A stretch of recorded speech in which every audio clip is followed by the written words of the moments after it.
आज ये लगातार संगठन के पक्ष में संगठन पर विश्वास करते हुए, संगठन के नेतृत्व पर विश्वास करते हुए लोगों का पार्टी के पक्ष में विचार बदल रहा है और लोग इस लंबे समय तक संगठन के पूरे इतिहास को सामने रखकर भविष्य की चिंता करने लगे। उन्हें यह महसूस हो रहा है कि इस पार्टी और इस नेतृत्व से ही इस राज्य की और राज्य की राजनीतिक आवश्यकता और राजनीतिक दायित्व को पूरा किया जा सकता है। इसीलिए ये लगातार राज्य के लिए सोचने वाले लोगों को एक प्लेटफॉर्म में लाने में हम लोग सफल हैं और उनका विचार साथ में आते जा रहा है। मुख्यमंत्री जो है प्रधानमंत्री को पत्र लिखे हैं कोर्ट के लिए, ये अच्छी बात है, लेकिन समय गलत चुना है। हमेशा वो ऐसा ही करते हैं। इससे पहले भी जब एजेंसी की दबिश पड़ी तो हाउस में बिल लेके आए थे, याद करो। जब ऐसे पहले दबिश पड़ी तो हाउस में अचानक एक दिन का सेशन होता है और बिल लेके आते हैं, बिना बहस के बिल चला जाता है। अचानक स्थानीयता, नियोजन और आरक्षण जैसे विषय उनको अचानक बीच में याद आ जाते हैं। उससे पहले जो सेशन इतना लंबा लंबा चला उसमें याद नहीं आता है। अभी भी ये चिट्ठी उसी समय लिख रहे हैं जब ये दबिश उनके ऊपर है, जांच एजेंसियों की दबिश उनके ऊपर है।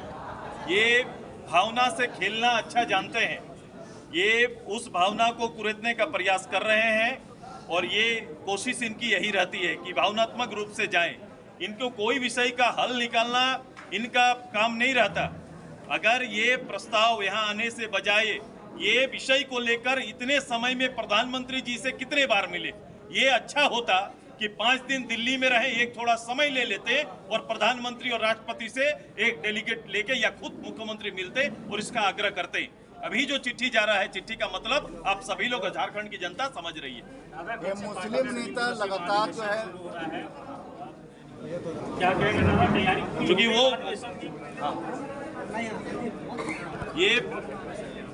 ये सारनाथ धर्म कोड पर सहमति मिला था हाउस का और हम सब पचदर थे और हैं, तो इसको एक बार इन्होंने दिल्ली का कार्यक्रम भी किया था, मुझे याद आया। हम सबको भी निमंत्रण किया था, लेकिन मिलने का समय तय नहीं हुआ, वो तिथि बनी ही नहीं।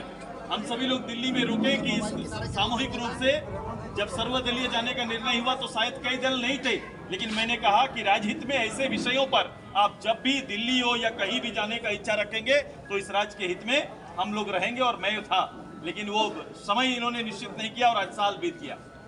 कल से महासम्मेलन है, सम्मेलन को लेकर क्या तैयारी है? मौसम थोड़ा तकलीफ दे रहा है। महाधिवेशन आपका 3 दिनों का तैयारी पूरी हो गई? हाँ, निश्चित रूप से महाधिवेशन एक अनुष्ठान की तरह है। महाधिवेशन मैंने कहा कि कोई साधारण दल के अंदर का 3 दिन का कार्यक्रम है ही नहीं। ये पूरा शुद्ध रूप से 2 दिन जो कल प्रारंभ होंगे, जब हम लोग प्रारंभ करेंगे तो ये पूरा 2 दिन के कुछ सेशन बांटे गए हैं। 7 महत्वपूर्ण राज्य के ज्वलंत मुद्दों पर विचार होगा। विचार केवल दल के लोग नहीं करेंगे, बल्कि मैंने जैसे कहा कि गांव से ग्राम सभा उसमें सम्मिलित होगा। इस क्षेत्र में पढ़ने वाले अच्छे इंस्टीट्यूशन के हमारे छात्र छात्राएं भाग लेंगे। दूसरा, विषयों पर जो विद हैं, जिनको जानकार लोग हैं, वो लोग भी डायरेक्ट इनडायरेक्ट कनेक्ट होंगे। तो ये पहली बार ऐसी व्यवस्था है जब राज्य के आम लोग भी घर से अपने विचार जो उनके मन में चल रहा है उसको इस प्लेटफॉर्म तक भेज सकते हैं। और ऐसे लोग जो इस विषयों पर दक्ष है, जो विषयों पर के जानकार हैं, वो भी प्रत्यक्ष रूप से हमारे प्लेटफॉर्म में आएंगे और अपनी बात राजहित में रखेंगे। दादा जेपीएससी को लेकर जो युवा जो है ट्रेंड चला रहे हैं, आप इसको किस तरीके से कहते हैं कि मुख्यमंत्री बोले थे